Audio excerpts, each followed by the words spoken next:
Olá pessoal, eu sou o Rodrigo e o propósito desse vídeo aqui é compartilhar um pouquinho com você de alguns aprendizados que eu tive na leitura desse livro aqui, Os Sete Hábitos das Pessoas Altamente Eficazes. É claro que esse livro aqui é um clássico, né? Um livro de 89, mas ainda muito ativo, muito vivo, com muitos conceitos aí que são extremamente aplicáveis nos dias de hoje. E um livro de uma complexidade grande, né? Eu não quero aqui nesse vídeo curto dizer que estou trazendo aqui nem um resumo, né? Mas só alguns pontos mesmo, algumas reflexões, alguns aprendizados e principalmente aí pontos possíveis de aplicação nas nossas vidas. Esse livro ele foi escrito aí pelo Stephen Covey, um americano, um professor universitário, consultor também e um cara aí muito especial. E esse livro ele difere aí um pouco do conceito de desenvolvimento, até mesmo do conhecido autoajuda, né? Esse livro ele vem numa linha não tanto de trazer como se fossem regras ou passos, ele vai trazer aí falando sobre esses hábitos aí, como ponto de vistas, né? Pontos de vista, formas da gente enxergar determinadas situações. Bem, não sei se você já conheceu o livro, talvez já tenha lido no passado, aí o intuito talvez seja também para você que já leu aí rever alguns pontos e para você que não conhece, conhecer um pouquinho dessa obra aí. Claro que eu recomendo aí que você mergulhe, tenha esse livro aí, mergulhe, com certeza você vai aprender bastante com ele aí, comente também nesse vídeo aqui, pontos de aprendizado que você teve, tá bom? Vamos lá, primeiro trazendo aqui o conceito de eficácia, né? O que que significa eficácia? Qualidade daquilo que alcança os resultados planejados. A gente está falando de um livro que se chama Os Sete Hábitos das Pessoas Altamente Eficazes, ou seja, de pessoas que alcançam os resultados planejados, né? Que produzem os efeitos esperados, que é eficaz. Capacidade de desenvolver tarefas ou objetos de modo competente. Então, isso é uma forma aí da gente entender a eficácia. Lá no o Stephen Covey, ele vai falar sobre eficácia aí como o equilíbrio entre a produção entre a produção, né, dos resultados desejados e a capacidade de produzir esses resultados. Lá no comecinho do livro até ele vai citar, né, aquela fábula da galinha de ovos de ouro, né? Que é uma historinha aí que conta, né, que o cara ele tinha essa galinha que botava ovos de ouro e ele, só que aí, lógico, ele ficou muito rico, né? Todo dia ali um ovo de ouro chegando para ele. Imagina isso pra gente como seria bom. Só que de alguma forma, na cabeça dele, ele quis acelerar aí esse processo e ele falou, foi lá e abriu a galinha porque ele já queria pegar logo e produzir, trazer todo aquele ouro ali de uma só vez, né? Totalmente insano, mas muitas vezes é o que as pessoas de hoje em dia fazem também, né? Entrando ali de cabeça na busca por situações financeiras, por poder, por status ali, e acabam aí é, matando, né, a galinha a galinha dos ovos de ouro, que somos nós mesmos, que é a nossa capacidade de executar, a nossa capacidade de performar. Então, eficácia para ele, acima de tudo, está muito ligada ao equilíbrio entre aquilo que a gente produz e também a nossa capacidade, mantendo e melhorando essa capacidade de produzir bons resultados. E hábitos, né? Aí tem esse trecho aí atribuído ao filósofo Aristóteles. Somos o que repetidamente fazemos. A excelência, portanto, não é um feito, mas um hábito, né? É algo que a gente pratica quase que involuntariamente, quase que sem pensar.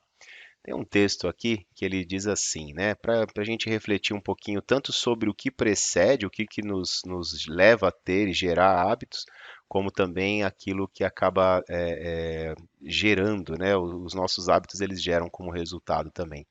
Esse texto diz assim: cuidado com os seus pensamentos, porque eles se tornam as suas palavras. Cuidado com as suas palavras, porque elas se tornam as suas ações. Cuidado com as suas ações, porque elas se tornam os seus hábitos. E cuidado com os seus hábitos, porque eles se tornam o seu caráter. E cuidado com o seu caráter, porque ele determina o seu destino. Então, normalmente aquilo que eu penso muito, eu ajo, e essa ação constante, ela se torna um hábito. O hábito constante, o conjunto de hábitos que eu e você temos, determina o nosso caráter, que por consequência vão determinar a nossa jornada, a nossa caminhada. Vamos trazer aqui uma imagem que ela resume aí um pouquinho desses 7 hábitos. Então, esse desenho ele aparece algumas vezes no livro ali. Essa parte aqui, né, de baixo ele fala desencadeando o potencial. Vamos fazer essa leitura aqui de baixo para cima. Ele fala que no primeiro estágio, nós, como seres humanos, nós temos num nível de dependência. Então é muito fácil entender, né? Um bebê, por exemplo, o quanto que ele depende ali dos pais para alimentar, para instruir, para cuidar e tudo mais, higiene e tudo. E não é diferente na nossa vida em vários aspectos, né? No momento inicial nós dependemos que alguém venha, nos mostre, nos ensine, né? Nos mostre o caminho.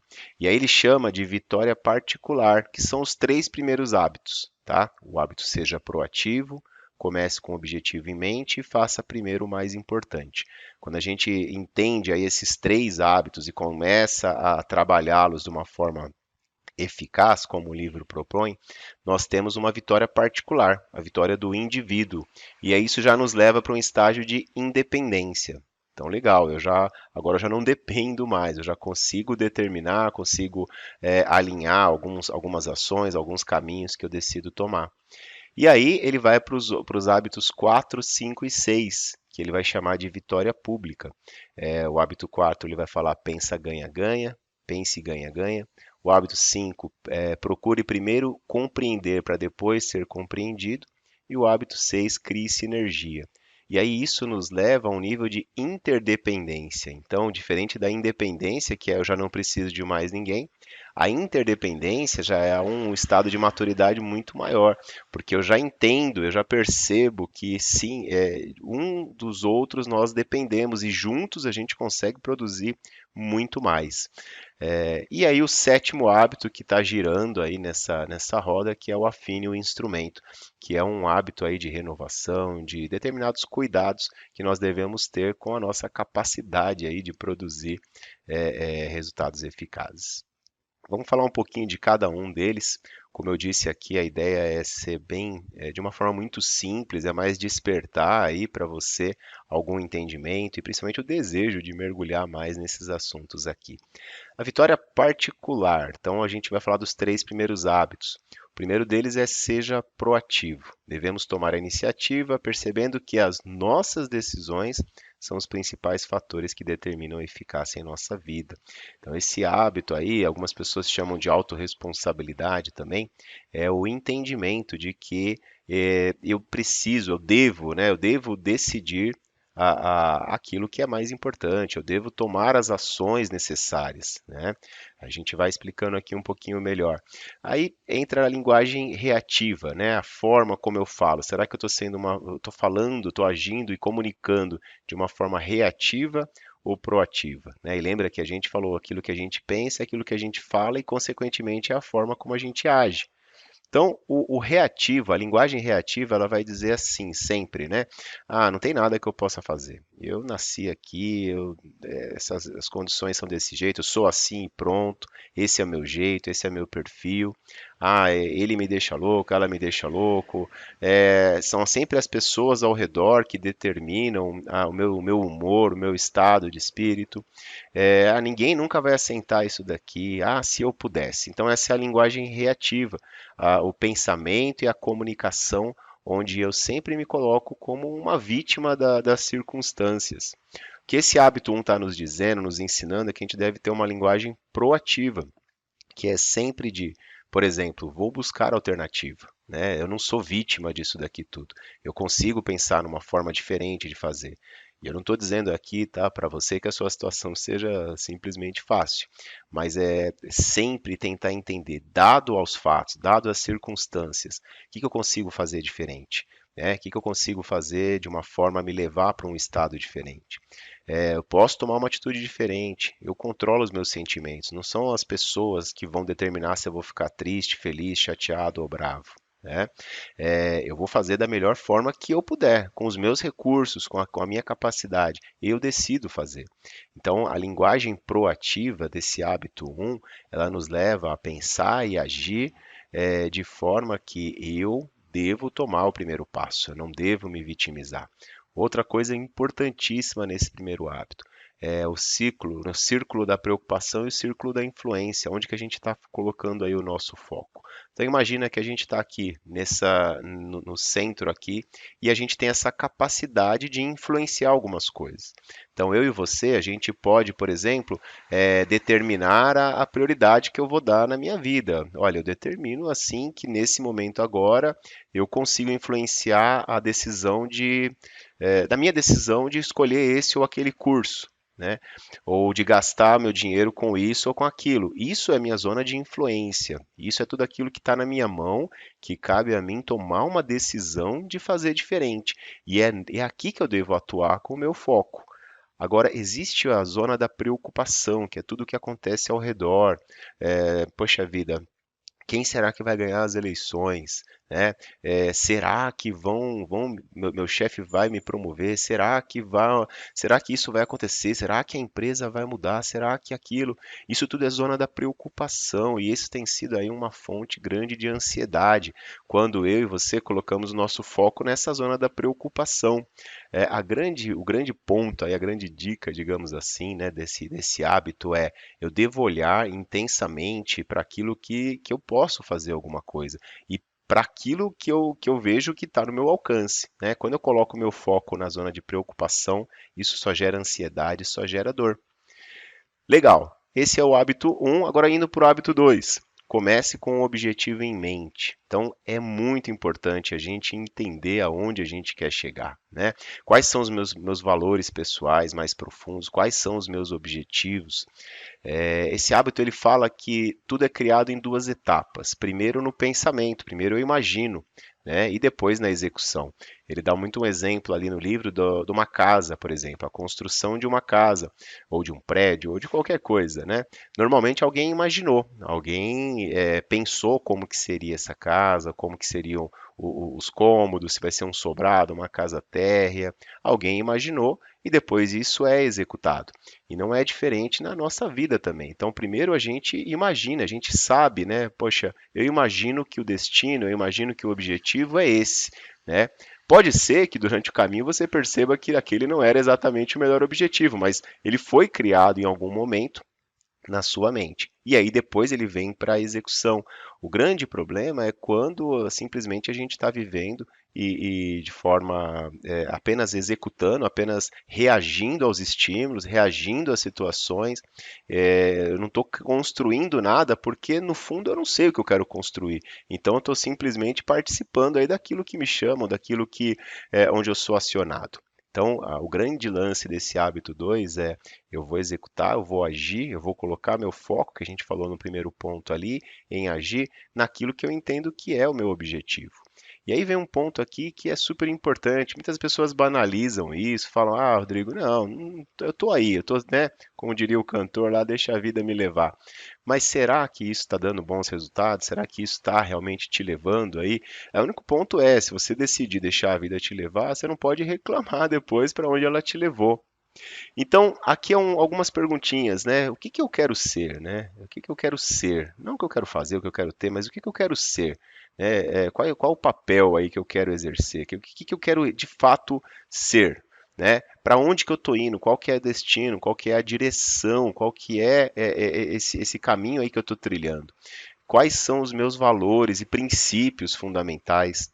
Será que a gente já escreveu sobre isso? Será que a gente já refletiu o que que eu não abro mão, né?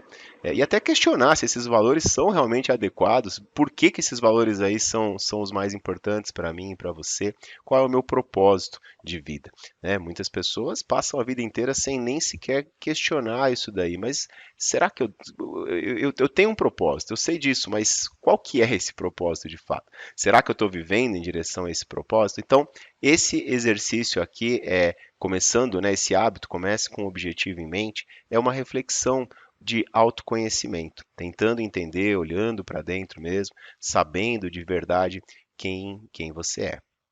E aí vem para o terceiro hábito, que vai completar essa parte da vitória particular, né?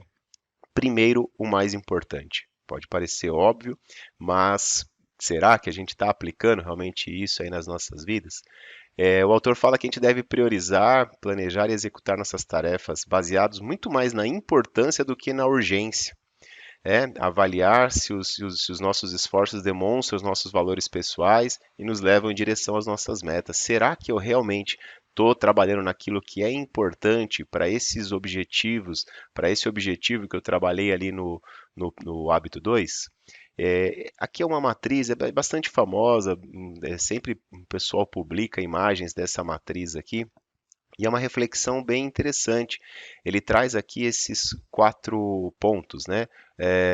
Se as coisas são urgentes ou não urgentes e se elas são importantes ou não importantes. E aí, nesses cruzamentos entre esses quadrantes aí, tem o quadrante um, que é aquilo que é urgente e importante, né? São crises, reuniões, problemas urgentes. É quando realmente a casa caiu e você sabe que você precisa tomar uma ação imediata ali. Aquilo é importante e é urgente. Aí tem um outro quadrante aqui, o quadrante 2. Ele é importante, você sabe que é importante, mas ele não é urgente. Então você não precisa fazer efetivamente agora. Atividades de prevenção, criatividade, recreação, aprendizado, são coisas que normalmente não são urgentes, né? Você tem um certo tempo para fazer aquilo, mas são coisas muito importantes. Aí tem um outro grupo aqui que é urgente, mas não é importante. Porque assim, talvez seja importante para uma outra pessoa, mas não é importante para você, para os objetivos, para aquilo que você está trabalhando. São as interrupções, telefonemas, push do celular, né, chamando você, notificações de celular. São coisas que te interrompem, elas são urgentes porque elas chamam a sua atenção, tiram o seu foco, mas elas não eram importantes. E aí tem o quadrante 4 ali, que não é urgente, não é importante. São detalhes, são desperdícios de tempo, coisas que realmente não agregam, enfim, coisas que às vezes até são gostosas, até são agradáveis, mas não são urgentes e não são importantes e acabam ocupando aí o nosso tempo. O que o autor fala aí é que é muito importante a gente olhar para esse quadrante aqui, né? É lógico que aquilo que é urgente e importante sempre vai tomar a frente, porque ele entrou ali como uma prioridade para você. Mas o que muitas vezes as pessoas negligenciam é esse quadro aqui das coisas que são importantes, mas não são urgentes. São aquelas coisas que nós temos a tendência aí muitas vezes de procrastinar. Talvez eu e você a gente fique deixando, depois eu vou fazer isso daí, porque não é urgente, não é urgente. Depois um dia eu marco essa consulta aí preventiva lá no médico. Um dia eu vou ao dentista, um dia eu faço esse curso, porque ainda não é urgente. Mas aí é o grande ponto, né? Esse hábito ele nos fala primeiro o mais importante. Então, esse grupo aqui de cima, ele tem que ter esse peso, essa relevância aí para mim e para você, de olhar aquilo que é importante sim, com um carinho tão grande quanto o que a gente usa para o que também é urgente. Por quê? Normalmente, os itens que estão nesse quadrante aqui, eles vão se tornar urgentes cedo ou tarde. E costumam acontecer, né? Não vou dizer que é um fato, mas nos momentos não agradáveis, né? Por exemplo, já aconteceu comigo, né? O carro, poxa, precisa fazer uma manutenção preventiva, precisa fazer né, dar uma geral aí nesse carro. Mas um dia eu faço, um dia eu faço, um dia eu faço. Normalmente, vai chegar uma hora que ele vai se tornar urgente, ele vai ter quebrado, e muitas vezes é justamente naquele dia que você mais precisava do carro, né? E aí não dá para culpar o acaso, né? Muitas vezes eu e você não fizemos porque não era urgente. Então, vamos dar atenção a esse quadrante aqui do que é importante, mas não é urgente. E para os demais ali, principalmente esses de baixo aí, sempre que possível, eliminar, delegar, reduzir, automatizar processos, isso tudo nos ajuda bastante também. Mas a principal mensagem aqui é isso: olhar para aquilo que não é urgente ainda, mas é importante na minha e na tua vida. Então, passado essa primeira parte da vitória particular, a gente vai para a vitória pública, que é quando o livro ele entra agora nas relações, na forma como nós nos relacionamos com o ambiente, com as outras pessoas. E aí o primeiro hábito que ele fala é uma forma de pensar, é o pensamento ganha-ganha, né? Fala muito sobre mutualidade, benefício mútuo, tá? Não se trata do meu jeito ou do seu jeito, mas sim de um jeito melhor, um jeito superior. É, aqui são alguns paradigmas, né, da interação humana. O mais comum é esse assim, o ganha-perde. Eu quero ganhar, né? As pessoas entram muitas vezes numa negociação, numa discussão, falando assim, não, vai ser do meu jeito e eu quero que seja da minha forma e eu quero ter essa sensação de que realmente eu ganhei, foi escolhido aquilo que eu queria, porque eu quero te vencer, né? Muitas pessoas, mesmo que inconscientemente, entram nesse paradigma do ganha-perde.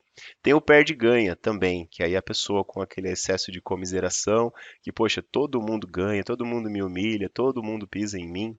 Tem o perde-perde, é aquele que percebeu que, poxa, não vai ser do meu jeito, então tá bom, então eu vou puxar você para baixo também. Eu vou te prejudicar de alguma forma também. Eu tô perdendo, você vai perder também. Vai ser aquela negociação que todo mundo sai mal. E tem o ganha, que é só ganha. Eu ganhei. Se você vai ganhar ou perder, eu não tô nem aí. O importante é que eu ganhe. Eu não quero saber se você ganhou ou perdeu. O ganha ou nada feito, é um pouco parecido com o perde-perde ali, né? Mas é aquele que, assim, tipo, olha, se não é do meu jeito, eu não vou brincar, então. Então eu tô saindo fora. Eu não quero te prejudicar também, mas eu não quero mais saber, não quero mais conversar, né? Eu não vou mais conversar com você. Esquece, porque não vai ser do meu jeito, não vai ser de jeito nenhum. E o ganha-ganha, que é o que o livro recomenda. Vamos encontrar algo que seja bom para os dois lados. Em todo tipo de relacionamento, né? Às vezes a gente sabe no casamento, né? É muito importante esse tipo de pensamento, de paradigma, mas no mundo corporativo, no trabalho, nas relações, nas amizades, quando a gente se depara com um conflito, é sempre importante a gente tentar buscar uma forma que seja boa para ambos os lados. E aí provavelmente vai ser necessário abrir mão um pouquinho de orgulho, de vaidade e até da minha opinião, né? E encontrar esse jeito melhor aí, né? O quinto hábito fala sobre um outro ponto muito importante nas relações humanas aí. Primeiro compreender para depois ser compreendido. Uma mudança profunda aí de paradigma, porque normalmente talvez seja natural que o ser humano ele busca, na realidade eu quero ser entendido, né? Eu não quero entender muito o que você está falando. Eu estou com esse ponto aqui, eu estou com essa dor, eu preciso que seja resolvido. Mas quando eu e você começamos a aplicar esse hábito aqui de tentar entender, de ouvir, de fazer uma escuta ativa mesmo, prestando atenção, e que desafio, né, nos dias de hoje a gente ter realmente uma escuta ativa, uma escuta olho no olho, talvez algumas pessoas estão vendo esse vídeo aqui, estão olhando no celular, estão assistindo a TV, estão fazendo outras coisas. É, Mas e quando você está conversando realmente com uma pessoa, será que você está realmente integralmente ali ouvindo, conectando com o que aquela pessoa está dizendo? Então esse hábito ele vai falar muito da importância de você entender, né? Você já não fica ouvindo já pensando no que você vai responder, mas você quer de fato entender aquela escuta que ela vem com uma pergunta, você fala, o que que você quis dizer com isso? Como que você se sentiu nesse momento, né? É, Comunicação, ela vai. Isso aqui é uma estatística, né? E como diz um amigo meu aí, 78% das estatísticas são inventadas na hora, né? Como essa, por exemplo.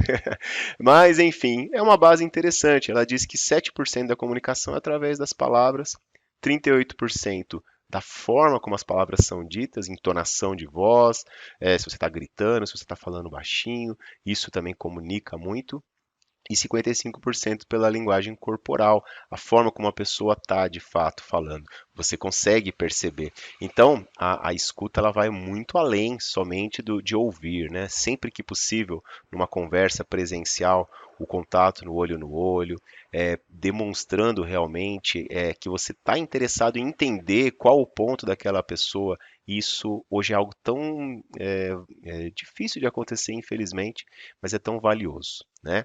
Então, que a gente aplique mais a esse hábito aí. A escuta empática é isso, então, ouvir atentamente para entender, não para responder. Não aquela coisa assim, ah, não, tá bom, quando eu for falar, eu já vou, ele vai ver só o que eu vou falar. Não, não, deixa eu entender, escute até entender.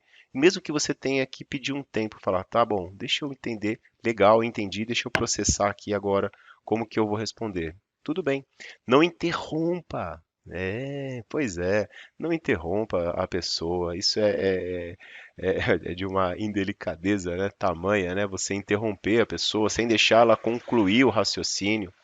Dê foco ao diálogo, que nem eu falei. Poxa, você tá olhando para tudo, pro celular, pro cachorrinho passando na rua e não estou prestando atenção na pessoa que eu estou conversando. E principalmente tentar ver aquela situação sob o ponto de vista da pessoa.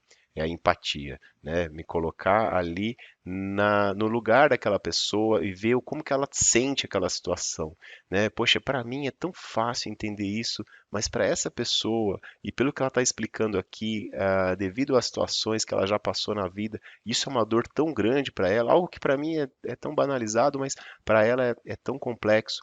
Então, a escuta empática, ela vai entrar nesse ponto de tentar ver sobre o prisma daquela pessoa. Ponto 6, aí o hábito 6 fala sobre criar sinergia. Sinergia basicamente é uma coisa que se explica aí dessa forma ali embaixo, né? Um mais um não é igual a 2. Então, na matemática, né, na lógica, no raciocínio, sim, um mais um é 2. Mas quando a gente fala de grupos, de pessoas, a gente entende que algo acontece quando mais de uma pessoa se reúne ali e algo maior, né? Ideias maiores surgem, pontos de vistas diferentes. Então, sinergia nada mais é do que isso, do que a gente entender que em grupo nós somos mais fortes. É lógico que muitas pessoas falam, ah, não, Rodrigo, eu prefiro trabalhar sozinho. E de fato, talvez seja mais fácil, né? Bem provável que sim, você não vai ter que investir tanto tempo discutindo detalhes, vai ser do seu jeito e pronto. Mas será que sozinho você vai conseguir manter essa jornada aí tão longe assim, né? Será que você vai ver todos os pontos? Será que você não vai deixar passar batido alguma coisa? Que se você tivesse mais alguém com você te ajudaria? Esse é o ponto, é a importância da sinergia. A gente fala ali, né, no design thinking, né, isso aqui não está no livro lá dos sete hábitos, mas tem muito a ver com esse assunto da sinergia, né? Uma das bases é essa, né, que a gente diverge primeiro, então em grupo é possível divergir, é possível ter um ponto de vista diferente, e como é bom quando a gente tem um grupo diverso, pessoas de culturas diferentes, de pontos de vistas diferentes, é muito importante. Eu, ao longo da minha vida, da minha jornada aí corporativa, eu aprendi a valorizar muito pessoas que pensam de forma diferente da minha, porque justamente são essas pessoas que me ajudam a enxergar pontos cegos, pontos que eu não estou vendo, né?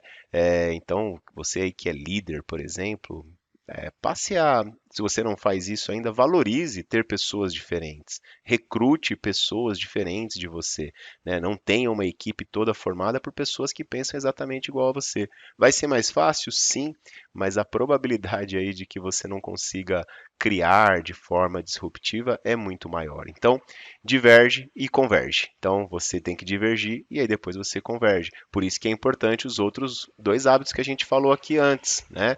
Da escuta ativa principalmente, né? De ouvir realmente de forma respeitosa, tá bom? E aqui a gente falando um pouquinho sobre comunicação, né? Quando o nível de cooperação e de confiança num grupo ele é muito baixo, você vai ter um ambiente defensivo. As pessoas vão pensar no ganha-perde. Pô, eu não confio muito em ninguém, ninguém está cooperando, eu quero fazer do meu jeito e pronto. Na medida em que aumenta um pouquinho aí, tanto a cooperação quanto a confiança, um meio termo ali, você já passa a ter um ambiente respeitoso, você tem um compromisso, né, um comprometimento com aquilo que está sendo feito. Mas o ideal é a confiança alta e a cooperação alta. Aí você tem a sinergia. As pessoas confiam demais uma nas outras e elas cooperam realmente. Então todo mundo pensa no ganha-ganha. Então dali saem ideias incríveis, saem realmente empresas, negócios, relacionamentos, amizades incríveis, né? Quando existe realmente esse pensamento aí do ganha-ganha. E o último hábito aí que o autor fala sobre afinar o instrumento, né? Que é o hábito aí da gente manter, né, o funcionamento adequado da nossa capacidade produtiva, que somos nós mesmos, né? Buscando aí realmente o equilíbrio que a gente falou um pouquinho lá no começo também, e nos aspectos gerais da vida, né? Ele traz ali quatro prismas aí para a gente refletir a questão física. Então, quanto que eu tenho buscado me renovar fisicamente, cuidar da minha saúde física mesmo, através de boa alimentação, exercícios, cuidados com o estresse, e a questão social também, né? Aí o quanto que eu tenho cuidado e renovado a minha vida também nesse aspecto dos relacionamentos que eu tenho, da empatia, enfim. E também a questão espiritual, e aqui não é uma questão religiosa, mas o quanto que eu realmente tenho investido, né, um tempo em olhar para os meus valores, olhar para o meu propósito de vida, né, e aí vindo também para a renovação mental, quanto que eu tenho feito ali de leituras, de aprendizados, de planejamento. Então ele recomenda, né, não adianta você, tanto que o título até desse hábito em inglês, né, ele fala para você afiar a serra, né? Se você quer continuar serrando, né? Mais ou menos isso, o título original desse hábito. Então é isso, é a gente olhar para a nossa vida e aí cada um dentro dos aspectos ali, entendendo onde estão essas maiores dores, mas é importante que haja um tempo de renovação, um tempo de conscientização e de aprendizado constante, né? Não adianta virar uma máquina ali de resultados e começar a afetar a sua capacidade de produzir e sustentar esses resultados aí, tá bom? Como eu disse no começo, é um resumo muito simples. Eu quero, na realidade, despertar em você esse desejo de mergulhar, de conhecer mais desse livro, de ler mais sobre esses assuntos aqui. Convido vocês aí também a compartilharem, comentarem sobre esse assunto, sobre os assuntos aqui, o que fez sentido para você, o que não fez sentido também. Se você gostar também, dá o seu like aí. Se não gostou também, ali pode dar o dislike. Mas se você curtiu mesmo, compartilhar com outras pessoas também, isso aí vai ser bem interessante. Meu intuito aqui é levar realmente esse conhecimento que tem me ajudado, me ajudou bastante desde o primeiro contato que eu tive com esse livro aí, tem trazido aí bons resultados aí, bons aprendizados, e eu quis compartilhar isso daí com você, tá bom? Gratidão aí para todos vocês que assistiram até o fim. Muito obrigado aí e até a próxima.